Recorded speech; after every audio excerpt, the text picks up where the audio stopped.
जी एक फरमाइश आई है जी कि एक एंट्री समझा दी जाए और फिर आगे चला जाए। सी व्यू क्लब स्प्रिंग 16 का पास पेपर, इसकी एडजस्टमेंट नंबर है 4 और इस जैसी ही एडजस्टमेंट्स 2-3 हैं। सैलरी से रिलेटेड है। सैलरी इस वक्त प्रेजेंट हो रही है 1000, ये रसीट एंड पेमेंट की बात है, ठीक, मीन्स पेमेंट हुई है 1000 की ₹1000 में। तो सैलरी अगर हम लिख दें एक्सपेंस के तौर पर चाचा असलम के मुताबिक, सैलरी एक्सपेंस डेबिट और कैश क्रेडिट कर देंगे हम 1000 में। जब हम एडजस्टमेंट नंबर 4 पे पहुंचे इससे रिलेटेड, तो पता चला salaries are paid on the first day of next month. इसका मतलब ये है कि अगर मेरा 12 महीने का साल है, क्या है, 12 महीने का साल है, तो मेरी जनवरी की पेमेंट फरवरी में हो रही होगी, फरवरी की पेमेंट मार्च में, मार्च की पेमेंट अप्रैल में, और नवंबर की पेमेंट और दिसंबर की पेमेंट। इसका मतलब है जो पिछले साल के एंड की पेमेंट होगी वो कब हुई होगी, इस साल में जनवरी में। देयर इज अ पॉसिबिलिटी, अगर मेरा पिछले साल से इस साल में जा रहा है तो पिछले साल की क्लोजिंग मुझे फाइंड करनी पड़ेगी कि पिछले साल क्या सैलरी थी। अगर बिजनेस मेरा नया है, नए ऑपरेशंस हैं, और इस क्वेश्चन में आई थिंक सो नए ऑपरेशंस से और यकम फेब से है, कब से है, यकम फेब से, तो फरवरी की सैलरी मार्च में, मार्च की सैलरी अप्रैल की सैलरी मई की, और नवंबर की और दिसंबर की सैलरी पे होगी। इसका मतलब है पेमेंट के अंदर कितने महीने की सैलरी पे हो चुकी होगी, 10 महीने की। टोटल कितने महीने, पूरा साल 11 माह का, पेमेंट कितनी हुई होगी, 10 माह की हुई होगी। अब पढ़ते हैं बाकी की चीज। The amount of salaries include, इस 1 मिलियन में शामिल थी एक अमाउंट, एडवांस अमाउंट कितने की, 10,000, 3 से उड़ा दिए जाए तो कितने हुए, 10। पे टू एन एम्प्लॉय ऑन 1 दिसंबर, 15 दिसंबर में पे किया। The advance is repayable on 1 February 16। Entry क्या होनी चाहिए थी, क्या ये मेरी इस साल की सैलरी है या नहीं है, फरवरी की सैलरी अगले साल की जी, जो मैंने कब पे कर दिया, दिसंबर में। इसकी एंट्री क्या होनी चाहिए थी, जनरली एडवांस की, एडवांस टू एम्प्लॉय या प्रीपेड टाइप करंट एसेट में आ जाएगी, ठीक। उसका नाम चेंज करेंगे, क्या क्या होगा, नाम जनरली चेंज करेंगे, नेचर वही प्रीपेड है, नेचर वही क्या है, प्रीपेड मींस करंट एसेट में उठा के लेके जाओ एक्सपेंसेस में से। प्रीपेमेंट की एंट्री कैसी की हुई है, प्रीपेड डेबिट और एक्सपेंस। अब प्रीपेड एक करंट एसेट है और एक्सपेंस में गलती से पड़ा होता है, तो सेम नेचर होगी, सिर्फ उस प्रीपेमेंट का नाम एडवांस टू एम्प्लॉय के नाम से रखेंगे बस। आप यहां से निकाल देंगे 10 को और लेकर चले जाएंगे जहां पे आपने करंट एसेट्स लिखे हुए हैं, उसके अंदर लिख देंगे नाम उसका एडवांस टू एम्प्लॉय। उस प्री पेमेंट का नाम क्या है, advance to employ, current asset debit और एक्सपेंस क्रेडिट। अब बताएं ये जो 990 आया है ये कितने महीनों का है, अभी फाइंड किया हमने, कितने महीनों का है, 10 महीनों का। तकसीम करेंगे 10, कितने हो गए, इसका मतलब है 1 महीने की सैलरी कितनी हुई, और मैंने बुक कितने महीने की सैलरी की हुई है 990 में, पेमेंट कितने महीने की हुई है, तो पेमेंट से ही उठाया ना, ये 1000 कहां से उठाया आपने, 1000 कहां से उठाया, पेमेंट्स में से उठाया है। कैसे की होगी बेटा, अभी इतनी साइंस लगा के क्या समझ लगा, जनवरी की कब हुई होगी? जनवरी है ही नहीं। फरवरी की कब हुई होगी? पेमेंट कब हुई होगी बेटा? फरवरी की पेमेंट मार्च में, नवंबर की पेमेंट दिसंबर में, और दिसंबर की पेमेंट कब हुई होगी? जनवरी में। तो ये कहां से लेके कहां तक का है? टिल 31 दिसंबर की पेमेंट है। इसका मतलब इस 1000 में 10 तो थे एडवांस के, और बाकी कितने महीनों की सैलरी थी? 10 महीनों की, और 11वें महीने की आपने बुक करनी है, और उसकी एंट्री आप बनाएंगे। इस तरह से वैल्यू निकालेंगे और एंट्री बनाएंगे एक्सपेंस डेबिट और expense payable credit. Accrual book करेंगे 1 महीने का 99 का। जब ये इसके अंदर 99 फिर क्या हो जाएगा? ऐड हो जाएगा। Expense debit, expense payable credit, salary expense debit, salary payable credit, और ये पेएबल 91 99 का ये जाके यहाँ पर करंट एसेट में आ जाएगा। सेम पैटर्न पे एक और एंट्री भी है।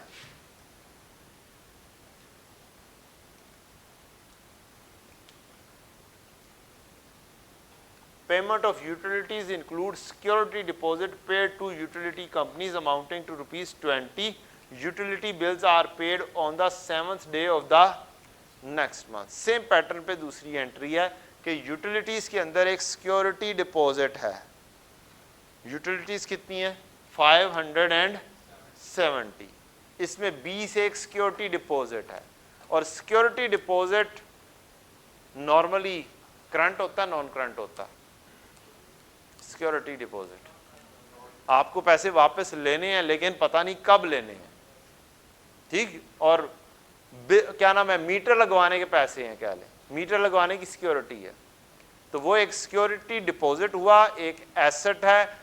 इसी तरीके से जिस तरीके से ये लिखा है एक्सपेंस, उसी तरीके से आप एक एक्सपेंस लिख रहे होंगे यूटिलिटी एक्सपेंस, और पहले नंबर पर आपने 570 लिख दिया होगा।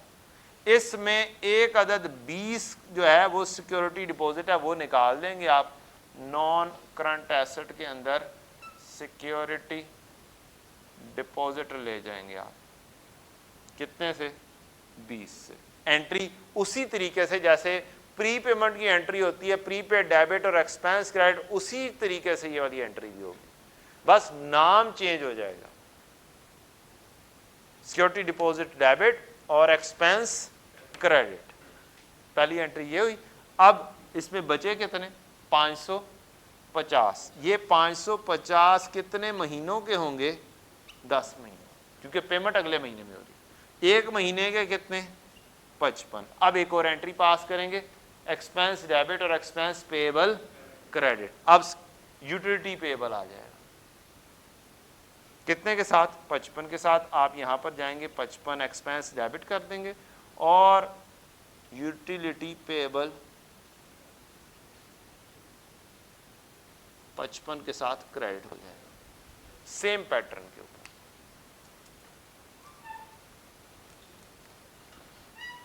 ठीक, हम स्टैंडर्ड बाकी का कर लें।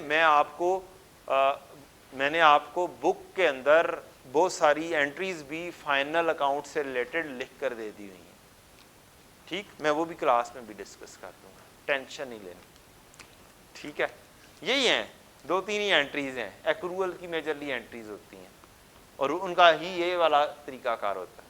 पे नहीं हुआ तो एक्सपेंस डेबिट पेएबल क्रेडिट कर दो, अगर ज़्यादा पे हो गया प्रीपेड डेबिट और एक्सपेंस क्रेडिट कर दो, ठीक? और उसी नेचर के ऊपर सारी चीज़ें हो जाती हैं। अभी जैसे मैंने बताया सिक्योरिटी डिपॉजिट भी उसी नेचर पर है, ठीक? और दूसरी कौन सी थी? सैलरी भी उसी नेचर पे है, एडवांस सैलरी। तो सारी की सारी नेचर सेम है, लॉजिक सेम है, और कुछ भी नहीं है। जी बेटा, और कोई चीज़? ठीक, तो ये 2-3 एडजस्टमेंट्स हैं जिसकी फरमाइश की गई थी। दरमियान में हम ज़रा से हट गए थे, हम पढ़ रहे थे स्टैंडर्ड रेस्ट्रिक्टेड कंट्रीब्यूशन, हमने पढ़ लिया था with respect to future periods, ये हमने future periods, grant related to future periods पढ़ लिया। अब हम चलते हैं नेक्स्ट,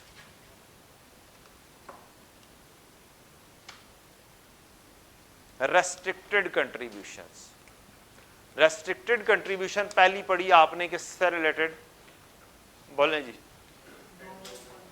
एंडोमेंट फंड, उसकी तो कहानी फंड में चली गई। फिर एक्सटर्नली रेस्ट्रिक्टेड के अंदर आई पहली किससे रिलेटेड, बेस्ड ऑन नेचर, पहली किससे related I, expenses current period के, ये आपने पढ़ा। तो ये कहां पर जाएगी, इनकम में जाएगी, उससे रिलेटेड अगर हो तो कंट्रीब्यूशन। अगर वो हो फ्यूचर पीरियड के एक्सपेंसेस से, तो आप इस कंट्रीब्यूशन को किधर ले जाएंगे, डेफर्ड लायबिलिटी के अंदर ले जाएंगे, और फिर डेफर्ड लायबिलिटी डेबिट और इनकम क्रेडिट करेंगे जैसे जैसे एक्सपेंसेस होते जाते हैं। एक बच्चे ने बड़ा अच्छा सवाल पूछा था थोड़ी देर पहले, हमने कहा था कि 2021 में cash debit deferred liability credit किया, हमारे पास क्या है, 3 साल के लिए एक्सपेंसेस के लिए आए। हमने मिसाल पढ़ी थी कि पहले साल में एक्सपेंस किया, एक्सपेंस डेबिट कैश क्रेडिट किया, तो इतनी ही मैं क्या करूंगा, इनकम बना दूंगा, डेफर्ड लायबिलिटी और इनकम क्रेडिट। फिर एक्सपेंस हुए 5 के, फिर हमने यही वाली 5 की इनकम बना दी। फिर हमने एक्सपेंस किए, अब ये 3 साल के लिए कहा हुआ था और बच गई थी 5 की डेफर्ड लायबिलिटी, हमने सारी की सारी क्या कर दी, डेफर्ड लायबिलिटी बना दी। स्टैंडर्ड ने दूसरी बात की हुई थी कि अगर खर्चा नहीं होता और वो किसी फ्यूचर पीरियड से रिलेटेड है तो हम एक्सपेंस डेबिट करेंगे, कैश क्रेडिट करेंगे और डेफर्ड लायबिलिटी सारी की सारी इनकम में ले जाएंगे। अब बच्चे ने बड़ा अच्छा सा क्वेश्चन पूछा, वो ये पूछा, सर है 3 साल के लिए और खर्चा 2 साल में खत्म हो जाता है या 1 साल में ही 12 के 12 खर्च हो जाते हैं, देन व्हाट। मैंने कहा स्टैंडर्ड पढ़ते हैं, स्टैंडर्ड पढ़ते हैं और स्टैंडर्ड ने क्या कहा हुआ है वो देख लेते हैं। स्टैंडर्ड ने कहा हुआ है 2 चीजें, defer and recognise as revenue in the same period और periods, in the same period और periods as the related expenses are recognised. तो इसका मतलब अगर पहले साल में ही 12 का 12 खर्चा हो जाता है तो पैसे जो आए थे वो तो मुक गए, वो तो क्या हो गए, मुक गए, खत्म हो गए। कहानी क्या हो चुकी है, खत्म हो चुकी है। अब हमारे पास पैसा है ही कोई नहीं, मजीद अगले सालों में वो जाएगा ही नहीं, वो पहले साल में ही क्या हो जाएगा, खत्म हो जाएगा। On this in the same period और periods as the related expenses are, तो अगर पहले साल में 6 किया तो 6 पहले साल में आ गया, दूसरे साल में 6 किया तो दूसरे साल में भी डेफर्ड लायबिलिटी के जरिए इनकम के क्या बन गई, दूसरे साल में बन गई और कहानी तीसरे साल पर गई नहीं। लेकिन अगर खर्चा कम होता रहा और 3 साल मुकम्मल हो गए, पैसा स्टिल पड़ा हुआ है, तो फिर उसे क्या करो, तीसरे साल में जाके ख़त्म कर दो, वो तीसरे साल से आगे के लिए दिए ही नहीं गए हुए। डन हो गया जी, ठीक है। तो ये दूसरी मिसाल थी यहाँ पर फॉर फ्यूचर पीरियड्स, तो डेफर्ड लायबिलिटी के तौर पे बुक करेंगे और फिर ये रिकॉर्ड होगी, रिकॉर्ड एज इनकम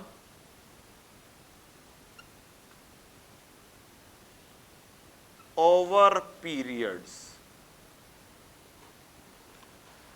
तीसरी चीज है जनाब, ये आपको पैसे मिले हैं, कंट्रीब्यूशन मिली है for expenses and for capital asset. किसके लिए जी, कहानी कैपिटल एसेट से रिलेटेड आ गई। कैपिटल एसेट 2 किस्म के हैं, एक है नॉन डेप्रीशिएबल और एक है डेप्रीशिएबल। IS 20 पढ़ा आपने, बोले जी IAS 20 के अंदर डेप्रिशिएबल के लिए क्या रूल है?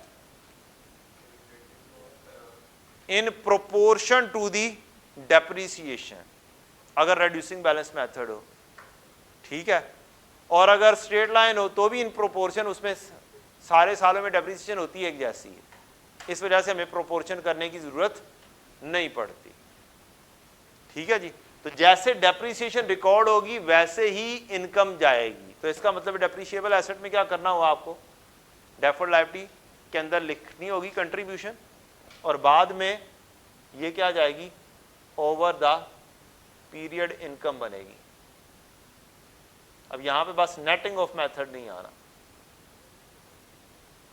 What should be done with non depreciable? Standard कहता है, आ जाए इधर, restricted contribution for expenses future period हो गया, restricted contribution for the capital asset.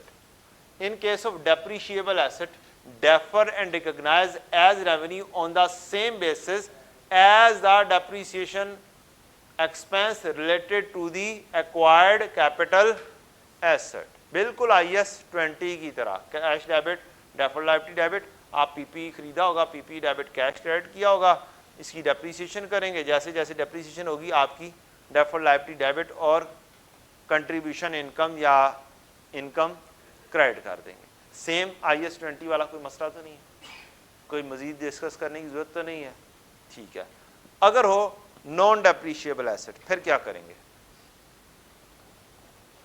इस लफ्ज का मतलब recognise as direct increase in, means अगर नॉन डेप्रिशिएबल होगा, क्या ये आहिस्ता आहिस्ता करके इनकम में जा सकता है?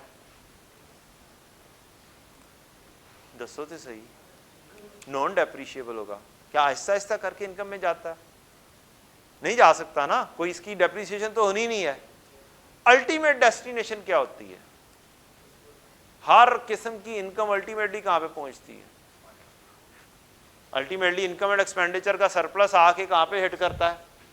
Unrestricted fund. किसमें? तो अल्टीमेट डेस्टिनेशन तो क्या है? फंड है। अब लैंड ने डेप्रिशिएट होना ही नहीं है, तो फिर इसको डायरेक्टली उठाओ, और है भी क्या? रेस्ट्रिक्टेड। क्या है? रेस्ट्रिक्टेड। और हम स्टेटमेंट ऑफ नेट एसेट में क्या क्या कुछ प्रेजेंट करते हैं? बोलो जी। रेस्ट्रिक्टेड फंड मेंशन होता है, एक्सटर्नली रेस्ट्रिक्टेड होता है। तो ये एक्सटर्नली रेस्ट्रिक्टेड के अंदर लैंड का फंड आ जाएगा, डायरेक्टली यहां पर आएगा, सीधा डायरेक्ट इंक्रीज। कैश डेबिट और फंड क्रेडिट होगा जो कंट्रीब्यूशन मिलेगी फॉर परचेज ऑफ लैंड के लिए। ठीक है जी।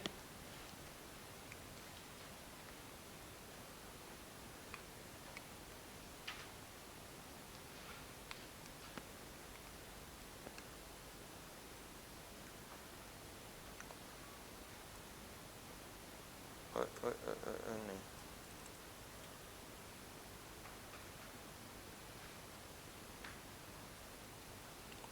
एक एग्जाम्पल करते हैं छोटी सी, ऊपर वाली कहानी से रिलेटेड है। ये कहानी पढ़ेंगे तो फिर ये सारी एग्जाम्पल समझ लगी, या पहले एग्जाम्पल पढ़ लें फिर कहानी पढ़ लें। एग्जाम्पल पढ़ लेते हैं। 2022 में एनपीओ ने रिसीव किया कैश कितने मिलियन का? 3 मिलियन का फॉर क्या जी? No portion was mentioned for purchase and और इट्स मेंटेनेंस। एम्बुलेंस के लिए, क्या एम्बुलेंस की परचेज के लिए या एम्बुलेंस की मेंटेनेंस के लिए? दोनों चीजें हो सकती हैं कि नहीं हो सकती हैं? बोलें जी, हो सकती हैं कि नहीं हो सकती? हो सकती है ना।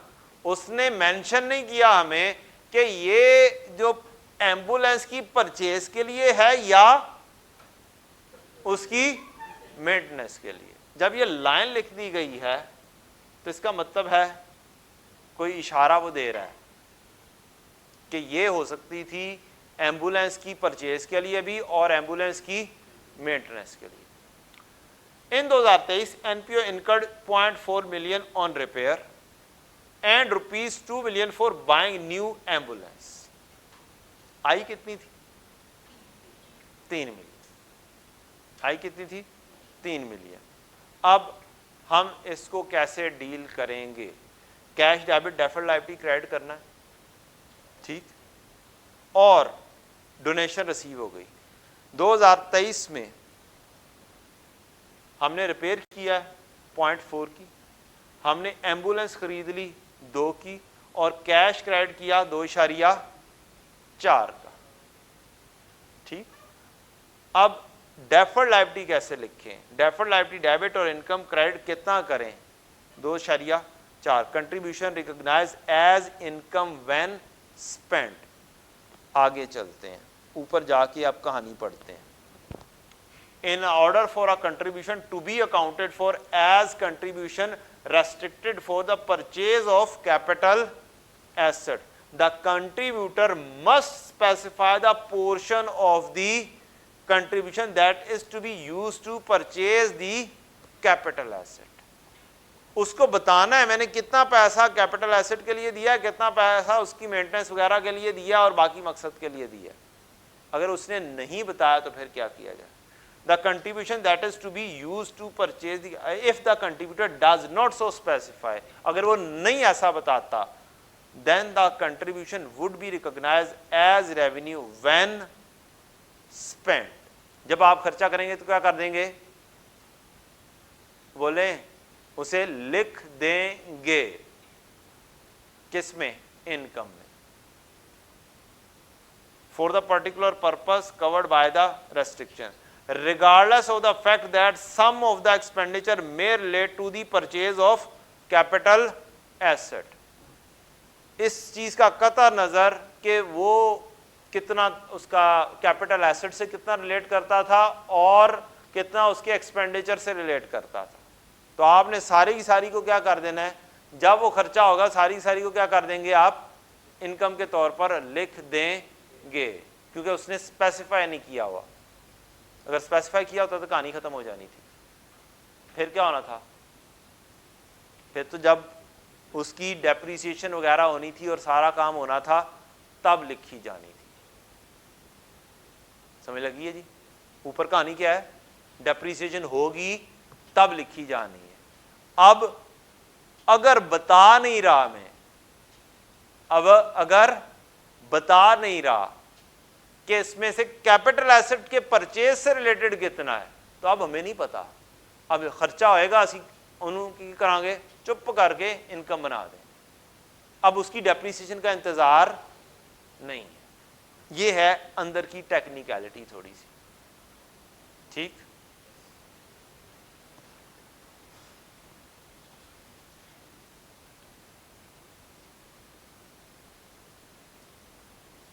Any question on it? अब फिर तीसरी चीज क्या हो गई है? डेप्रीशिएबल है, deferred liability over the period as depreciation, जैसे डेप्रीसिएशन होगी, और एक एक्सेप्शन ये वाली मारी हो जो भी हमने पढ़ी है कि अभी अगर उसने कुछ भी नहीं बताया हुआ तो क्या करना है, तब जब स्पेंड होगा इनकम में लिख दें। ठीक है जी? ओए होए मुकदा ही नहीं पिया आए थे, बाकी कल सही।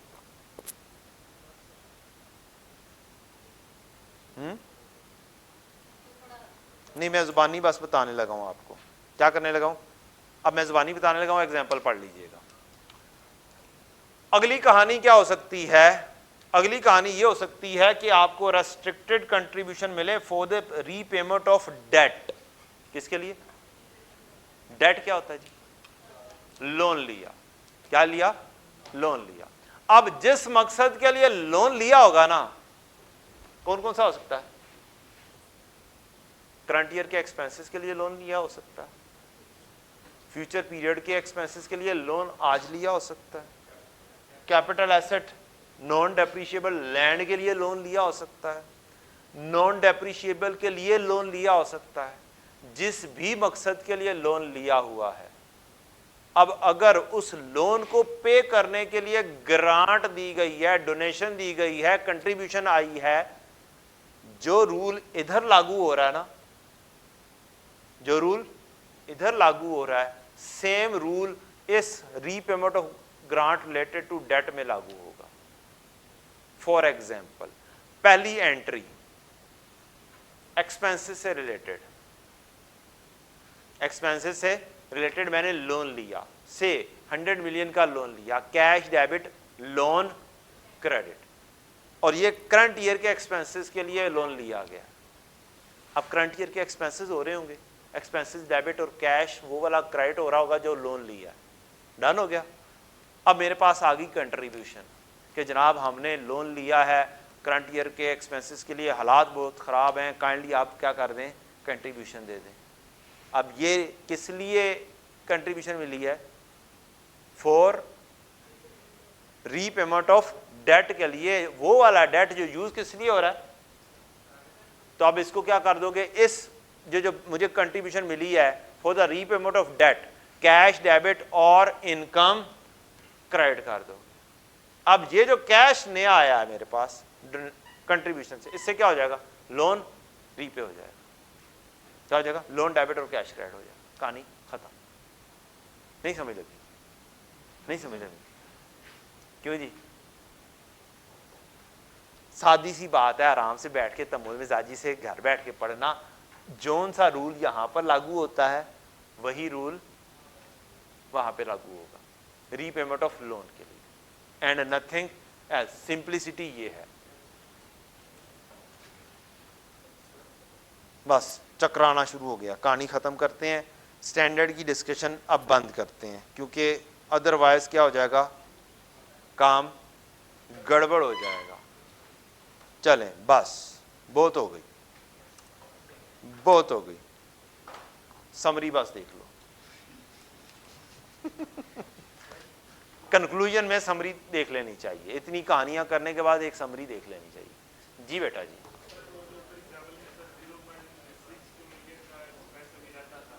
हाँ हाँ हाँ, बस इनकम हो गई है, कहानी खत्म हो गई। वो सरप्लस में चली जाएगी, अनरेस्ट्रिक्टेड फंड में चली जाएगी, कैश तो पड़ा होगा, जो भी पड़ा होगा कैश तो चलता रहना ना। हमने देखना है इनकम का बनाना है, ठीक है, इनकम का बनाना है, ये हमारा टारगेट है। पैसा बचा हुआ पड़ा हुआ है तो वो तो एम्पल पड़ा ही होना चाहिए। चलो बच्चों बोलो ऊंची आवाज में, कंट्रीब्यूशन, कंट्रीब्यूशन फॉर कौन से साल के, वेल डन। इसको क्या बनाओ, किस साल में, ठीक है, वेल डन। ये ना फेसबुक पे चढ़ा देना। अच्छा पढ़ो बच्चों आगे। हाँ ऊंची आवाज में पढ़ो ना, सारे मिलके पढ़ो फिर। फॉर क्या करना हो इसे, ठीक है जी। आगे रिलेटेड टू एसेट, ये क्या है, डेप्रीशिएबल। क्या करो इसे, ओवर द पीरियड बनेगी, जैसे कि डेप्रीसिएशन जाएगी। आगे कंट्रीब्यूशन रिलेटेड टू एसेट है, इसको क्या करो, इनकम ना बनाओ, क्या पे लेके जाओ। हाँ एंट्री क्या हो जाएगी, सोना नहीं डेबिट हो जाना, कैश हुन कैश डेबिट होना भाई, हुन कैश डेबिट होना है, कैश डेबिट और फंड क्रेडिट, सारी चीजें होगी। और contribution for repayment of debt क्या, और treatment at according to the purpose of loan, loan for expenses receipt as loan for depreciable asset, add receipt for of loan as loan for buying of non depreciable asset, treat receipt as कहानी पैसा। चलो जी बस कहानी खत्म, बाकी की कहानी बाद में देखेंगे, ठीक है जी। 3 एग्जांपल्स होमवर्क में है, कौन कौन सी, 3, 4 और 5। ये restricted contribution for depreciable asset है, इंटरनली रेस्ट्रिक्टेड ये आपने कर ली है, recognition of donation to repay loan taken for general operations है। लें जी, हमारा स्टैंडर्ड की कहानी मैं अभी क्या करता हूँ, क्लोज करता हूँ। Thank you very much. अस्सलाम वालेकुम।